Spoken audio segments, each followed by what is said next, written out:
Hey, welcome to the Candidate Buzz. I'm Jess Lujan, and of course, producing my show is my producer, Keen Conception, JC, this morning in the Candidate Buzz. For the record, this morning, Tuesday morning, right here on The Buzz. And representing the Calvo Tenorio Republican side this morning is Troy Torres. Good morning, Jess. How are you? Morning, Half a Troy, how day. you doing Buenas. this morning? Good. It's a nice rainy morning, except there's lots of traffic. And of course, yes, definitely. It's an exciting morning this morning. This morning, of course, Troy. Thank you very much again for coming in this morning, representing Thank you the for being on. Cowboy Tenorio team, Republican side of the House. You were here with us yesterday. Yeah. Thank you very much. Okay.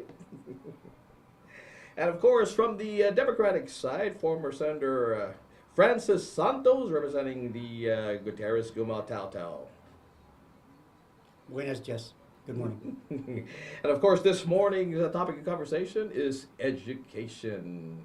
And we have two highly educated individuals this morning. I guess that's why you guys were chosen to be here. Vote. I No, that's no, why I was chosen. I want a disclaimer on that one. I will not claim to be highly There, educated. there Yeah. we go. Anyway, hey, We'll let agree me on start that. off. Yeah. Who wants Yeah. to start off? Start off with the senator. Sure. I mean, thank you, Jess. Okay. And on behalf of the Gutierrez Gumatalto team, thank you for the opportunity to sit and join your program. Okay. And of course, with Troy next to us, it should be a lively discussion on our education system and our whole, the impact that it has on our island students and most especially, or just the island in general with respect to education. There we go. Troy, do you want to have an intro this morning? Yeah, I don't think there's much of a difference between what Gutierrez Gumatata and Calvo Tenorio want to do with public education. I think both teams express support for public education. More funding where funding is needed, accountability, higher learning standards, et cetera, et cetera. I think the differences we'll see here will be in the record. Okay. And let me ask you then. We'll go start with former Senator Francis Santos here. Francis, you were former chairman of education, the education Yes. board, yeah, education policy board. Okay. Well, this question here is basically for the two of you. You know, when we look at our school, the school systems in general, we look at it worldwide. We have neighbors, Singapore, South Korea, Finland, not quite our neighbor, but a distant neighbor at this point. And of course, a lot of our tourists come from these places, Singapore, South Korea. That South Korean numbers are continuously jumping up here. When we look at their school systems, they recruit 100% of their teachers come from the top 1/3 of their schools and colleges. Okay, the top tier. Okay, I mean it's kind of like getting into medical school and law school and things like that. There's the entrance and so it's the cream of the crop pretty much. Okay, unlike teachers and basically in those teachers train institutions that accept 1 out of every 7 or 8 applicants. Okay, unlike in the United States, by contrast, 23% of our U.S. teachers come from the top 1/3 of their graduating class. What's more, again, and we're not immune to that here. Pay, basically, working conditions make it again not as enticing to enter the teaching profession. If the Gutierrez Gumatao team get elected, how would you go about to recruit again or to change this mindset to try to recruit from, again, getting close to the top tier of our schooling or students that go to study or want to become educators? Me first? Jess, I mean, if you look back, I mean, first, I hate the comparison of looking at our education system versus Singapore and the other nations. I mean, our standards are U.S.-based standards, and so we're driven by that. I mean, the fact that we accepted Common Core as the basis of our curriculum moving forward, so we're going to have to live with that, and then we learn from that. But the system that we have set up now, which of course is nurtured by UOG and GCC, we just have to continue to work on that. There's always going to be a struggle to get teachers and even make them better teachers. Mm-hmm. The standards are set, the standards are high. We want the best educators in the system, and I'm telling you, it's a hard job. You learn how, I've learned a better appreciation Mm-hmm. for the work that's done by the teachers in the classroom setting, because it's tough. I mean, don't even talk about the pay, because that's always going to be an issue, but you got working conditions Mm-hmm. that are not at best par. We struggle with just getting the necessary tools into the classroom, such as textbooks. And then you always hear the cry of, we're using our own money to get better resources in. I think that's where our government needs to focus more on ensuring that we get the proper funding into the education system, but more Mhm. importantly, down to the school level. Mm-hmm. And I always saw that as a struggle, trying to take that and because it's such a large system to begin with, and Mhm. bring it down. But going back to the recruitment side of the teachers, we Mhm. have a system, and it's Mhm. working. I mean, the Teacher Corps program, UOG does its job, and so does GCC. It's a matter, I think, of them coordinating Mhm. between themselves and ensuring that the the students that are going to UOG are looking to go into whether it be, I think we always struggle to get science, Mhm. math teachers, all Sure. the harder subjects, and special education, for Mhm. example. But again, the focus has to be a coordination between DOE, UOG, and GCC, and collaboratively And work collaborate, yeah. together. And Mhm. the board's doing its. We have a tri-level board meeting all the Mhm. time, and I mean once a year. But I think the focus is there, and Mhm. Troy was right. I don't doubt that either team is going to have really distinct differences in how you want to look at education. It's the single most important thing I believe we have, that we owe our kids. Mhm. And we need to look at that and just continue to help the superintendent and his team, and also work collaboratively with the board. Okay.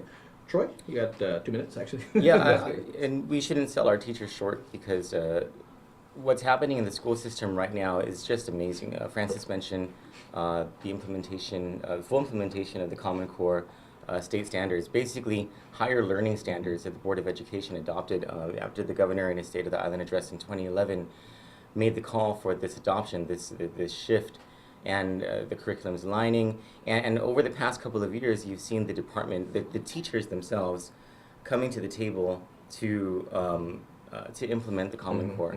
mhm. And even before the Common Core was ever adopted, you Mhm. saw Dr. Narissa Underwood, Joe Sanchez, Mhm. Rob Malay, all these leaders that you see in the Department of Education right now John Fernandez, pushing professional learning communities and Mhm. collaboration among teachers, so that they're talking about what the students' needs are, and they're focusing on students' needs. And so is a Singaporean system or a Japanese system going to work Mhm. for Guam? I don't know, but what's happening in the school system right now is improving public Mhm. education, and that's something that we should all be proud of. But you did raise the issue of Singapore and all these Mhm, Southeast mhm. Asian countries, and that's interesting, because we did take a look at that, and I think there is a broader reason why they choose their top tier Mhm. graduates from their universities to go into the classroom, and it's a little more of a rigid system that they have, because it's based on a greater vision that the Southeast Asian countries have. They have their 50-year plans and their Mhm, 100-year mhm. plans, and all of it really is based on infrastructure development and a vision of the economy of the future, all rooted in education and public education. Now, wouldn't that again be suited for us as well? It I is. know governors go either one And- term and or that's- 2 terms, that's but why- shouldn't we have a longer term? That's why. Well, no, it's 2 terms. That's what the Organic Act Sure. says. Yeah. No, But I'm not talking about longer term plans. Sure. That's what I'm That's saying. that's why on Friday, Governor Cabo signed the Imagine Guam Mhm. program executive order,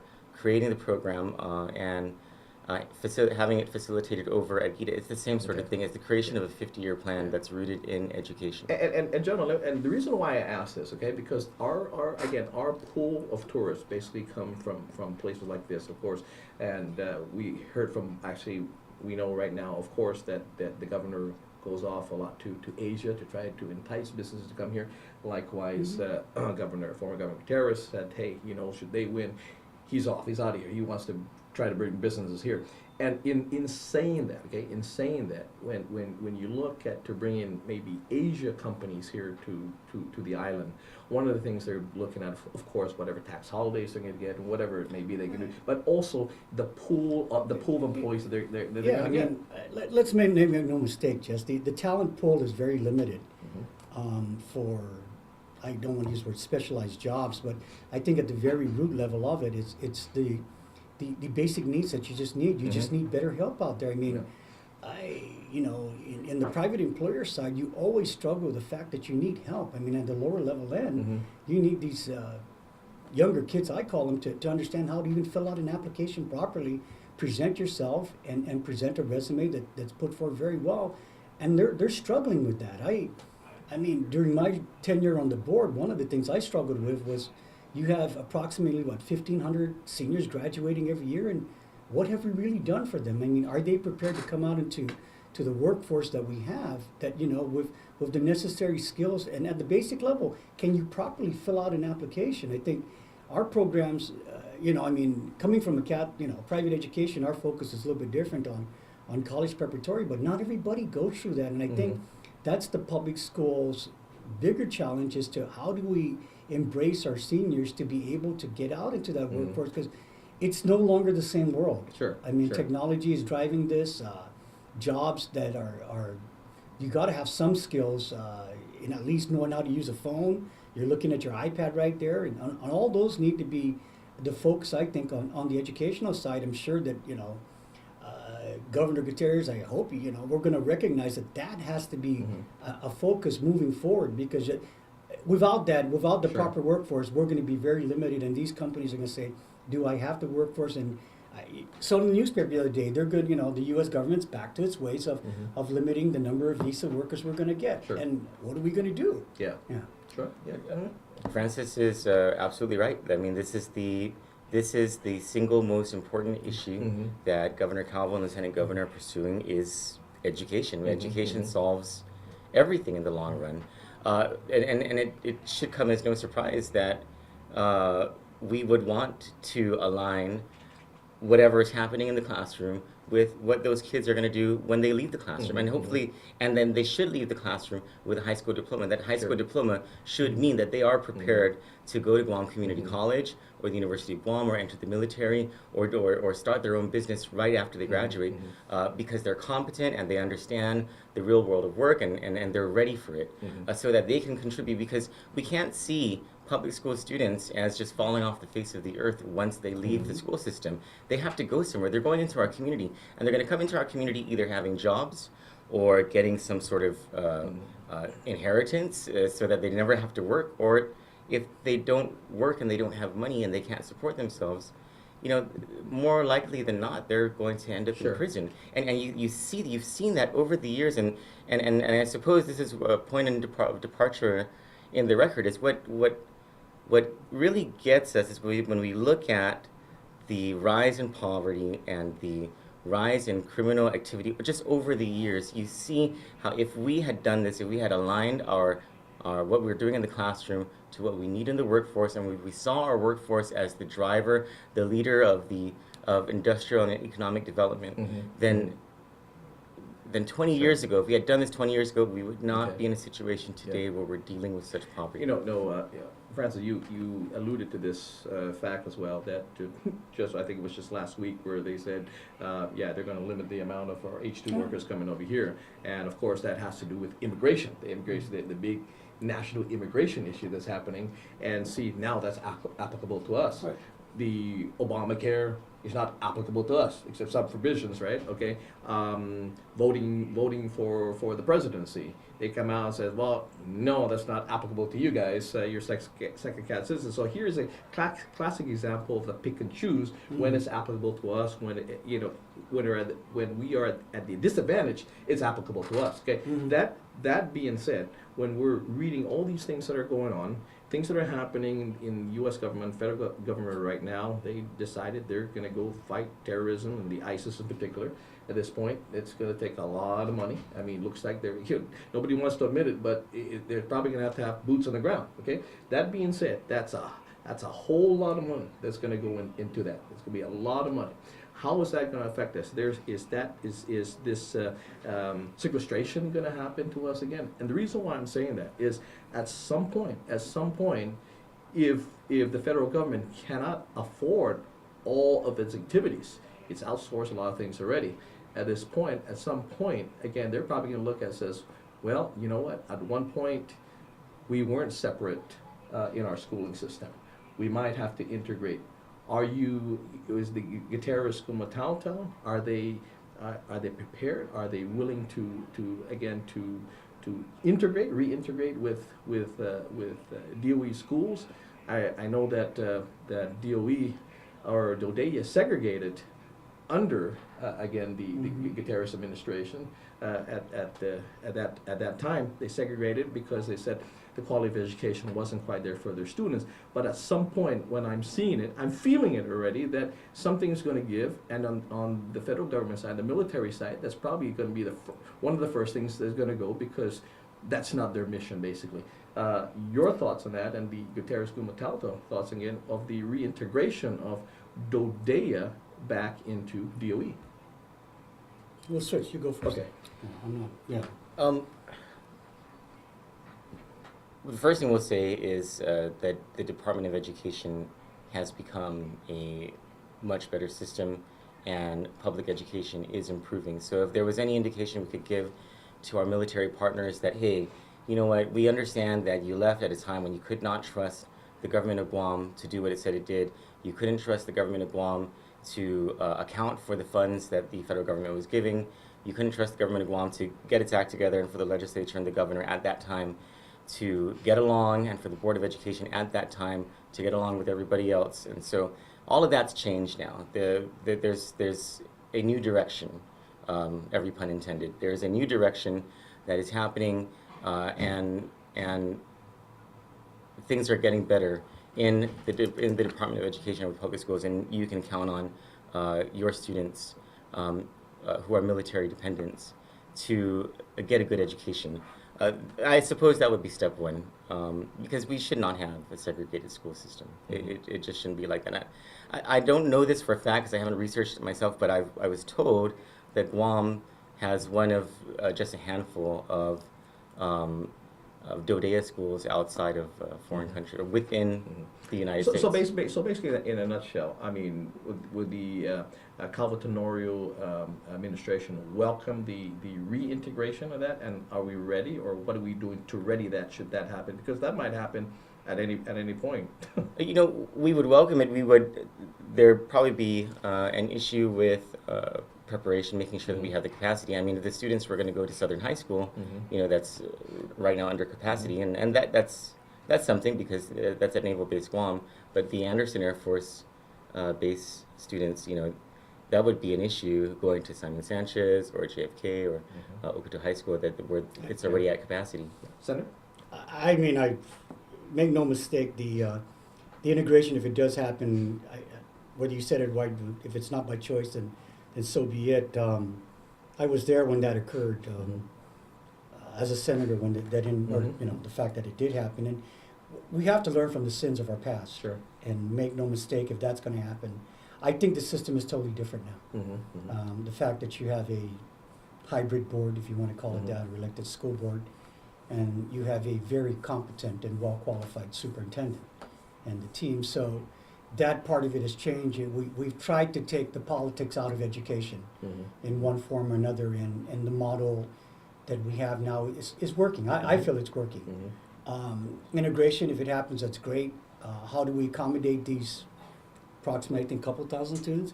That's going to be an issue, obviously, because our schools are busting at the seam, with the exception probably of Southern High School and some of the Southern schools. But let it be known that our education system can and will adapt. I mean, we're known for that. But again, it comes with a price. I mean, I can't see how the federal government will want us to assist their I don't want to say their dependents, because there are children also, because there's a lot of Chamorro kids that go there, to come back into our system. I mean, this us versus them, it just doesn't work, obviously. Our most recent example is, and I hate to use sports as the example, but they made it clear that, we're not going to do a tournament with That's you right, guys. that's right, that's right. And for that same reason, okay, guys, if you don't want us, then why do you want to play with us here? Yeah. I mean, this is our field, but you don't want us to play in your field. Mhm. So Sure. that's always been my perspective Mhm. as the us versus them. But again, we got to be mindful that that we have our Chamorro kids going there, and this is our Mhm. island. We need to take care of all our children because they represent our future. The Gutierrez Gubernatorial team will embrace this and work collaboratively with the federal government. I just hope it's the same way for them. There we go. Now let me ask you this, and I'll start with you, Yeah. Francis, with this. Third-party fiduciary. I mean, you served in the board as the chair, Mm. but that didn't happen under your watch. Basically, it was prior It- to your watch. But how No. would the Gutierrez Gubernatorial again? Because now we're paying for it to the tune of about $4 million a year. What plans or what steps you put in place to get us out of that third-party fiduciary? I just said it. We have a totally separate system now by virtue of this board. Mm-hmm. Okay, the true reality of education, and I've always felt, is that because we're totally dependent on the general fund, then Mhm. really the governor has his say in this. Mm-hmm. The third party fiduciary, in my tenure on the board, Tulling or John Fernandez and the team headed by Tulling on the financial side, I believe they've done their work and continue to do their work. We have to show the federal government that we're capable of doing things on our own, Mhm, Jess. I mhm. mean, that's the reason why we Mhm. got into this mess, is because we failed to do the things that we're supposed to do Mhm, when mhm. people give you money. Yeah. I mean, Mhm. they set up these reports, they set up these guidelines. We have to Mhm. follow them. If we don't want to, then don't accept the money given to us. I mean, that's the burden of getting money Mhm. from the federal government. Well, let me ask you this Yeah. now, and I interject this thing because they'll say, okay, well, that's great. Well, that's great. You guys are doing good. This administration is doing good. They're on track to get Yeah. out third-party fiduciary. But they're just saying, well, wait a minute. We've got an election this November. Things might change. What if things No, change? it- So I'm saying, if we get out of it, would it, because of the way our system is set up, okay? Because our system is set up and we have an election coming up, they're saying, well, this administration is doing great. We're on track to get us out of it, but we don't quite know. And so would they give us then not quite a passing mark because they don't know what might happen? No, I mean, I'm not going to blame any administration for this. This was a fault of DOE to begin with. I mean, you don't blame a governor for what was happening in a system that he doesn't control. I mean, that is, to me, just totally unfair. Sure. I mean, the fact of the matter, they'll come eventually to the governor and says, why aren't you putting your hands on this? Then the governor, of course, Mhm, steps mhm. in. But no, in this case, you don't. You fault the system that we have, and that's DOE and their financial, mismanagement. I think that the course is now set. Mhm.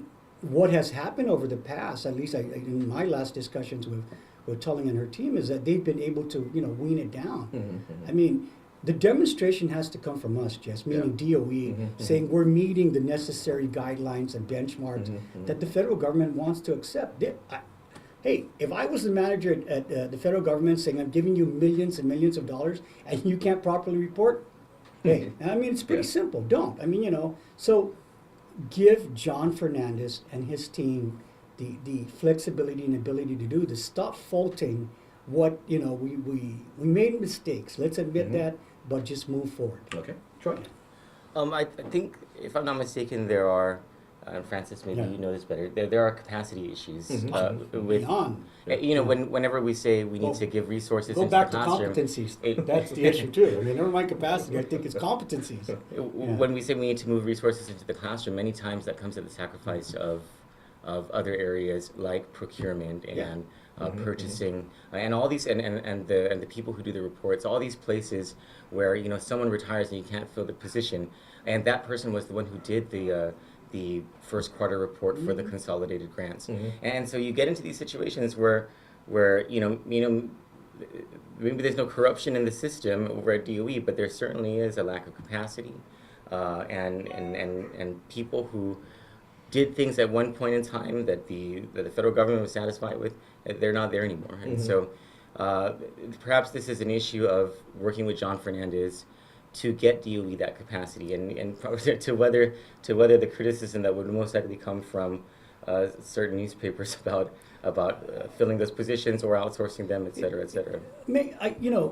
Look, the issue for DOE there is they don't have the proper competencies really, and Tulling will admit to that. They don't have qualified accountants, qualified personnel, to track this stuff. But you have people doing it. So why? No, we're not doing it right, Jess. Why did we get in this situation? So on either side, you guys either re-elected or elected. What are you going to do then to assist them? You say you know you have incompetencies. You know you have people doing the job not doing it right. Well, then get rid of those darn people and put the right people in there. I totally agree. I mean, one of the suggestions I made to Tulling and the management out there, I said, guys, if you want the proper flexibility in this job, then put everybody in a non-classified position.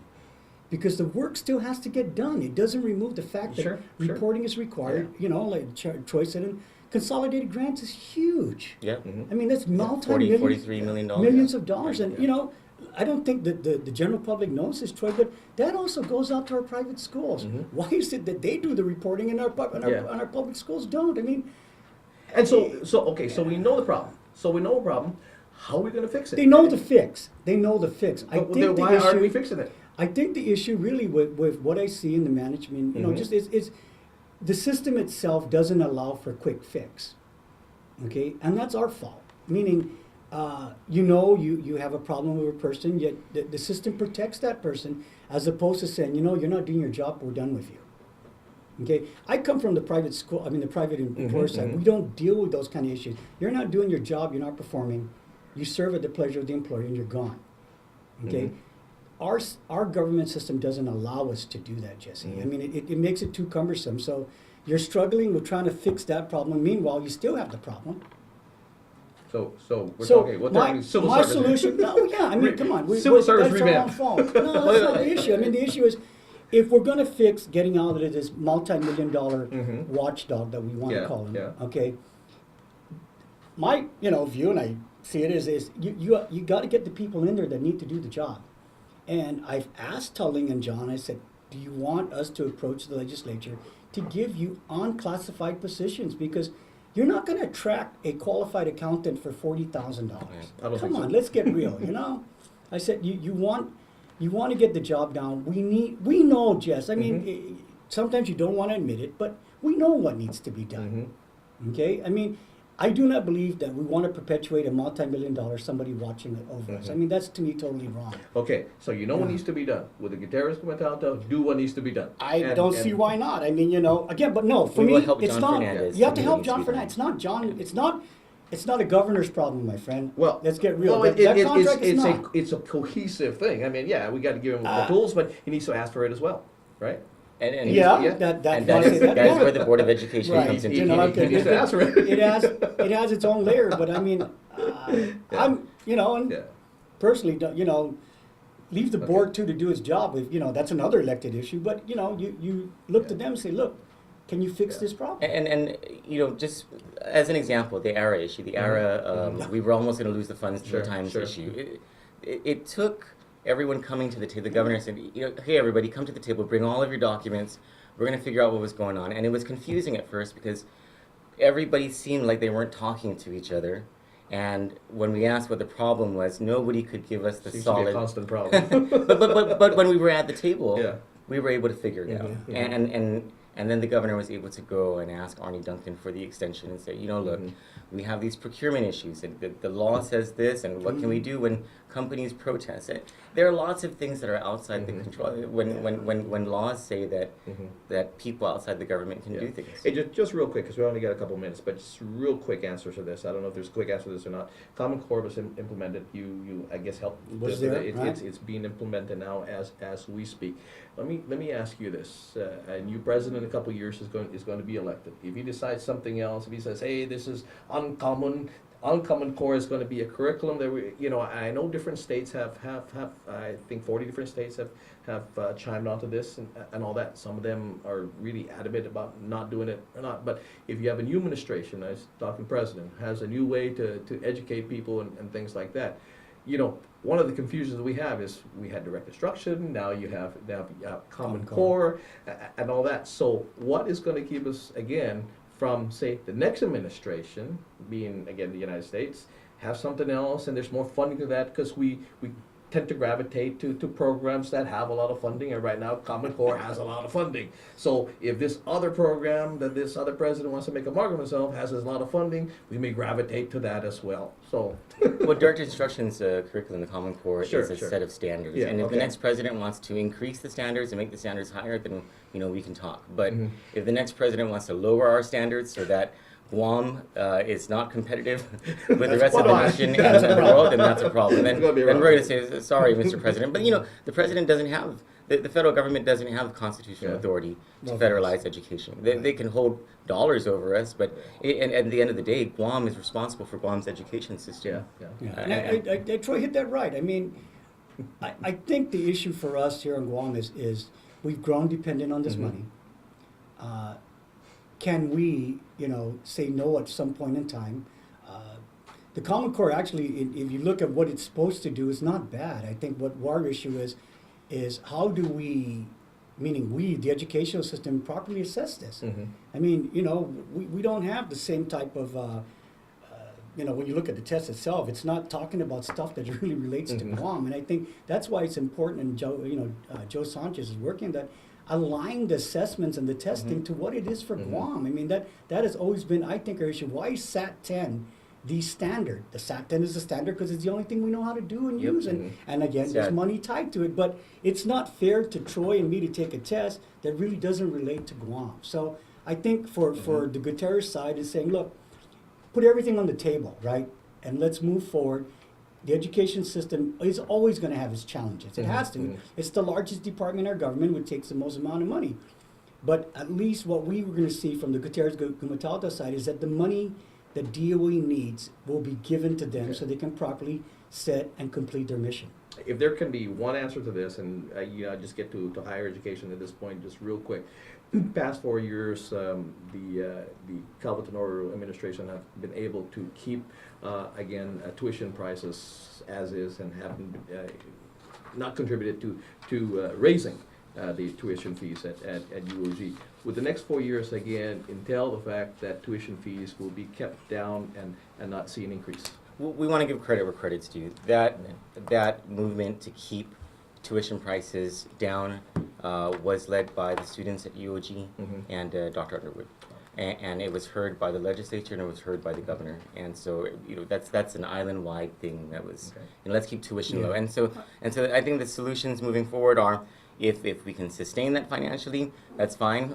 We should look at scholarship funding and awards for achievement and things like that. Francis? I mean, if our leaders are focused on making education our system, whether it's at the high school level and you move up to the higher education side, then subsidize it. I mean, that's what really it comes down Mhm. to. You hit it right, Jess. If we're going to invest in our kids and our children, then do it this way. Keep tuition low by subsidizing UOG. It's and GCC. It's the obvious answer on the other side. If you want to keep our kids going to school on Guam, then give them a reason to go on Guam by keeping that tuition low. But the mission of UOG and GCC is still there. They have to sustain their school also. This kind of reminds me of, remember back then? One team, one spirit? Nice hit. Nice hit. But No, thank you. really. But, anyway, thank you, gentlemen. Tomorrow's topic will be healthcare. Are you going to be there? No. I won't be here. You Yeah, won't I- be- okay. Tomorrow morning, join me tomorrow morning. Of course, I want to thank this gentleman Thank you. for coming in today. Our topic, of course, today is education. Tomorrow will be healthcare. Of course, we will have representative from the Calvert-Tenorio team as well as the Gutierrez Gumatalta. Thank you very much. Again, you can watch a rebroadcast of this tonight on local channel 2, 7:30, and tomorrow rebroadcast on TV8 at 3:30 p.m. and it will be available. It'll be up on our YouTube channel, KUAM YouTube channel, about 10:30 this morning. See you then tomorrow.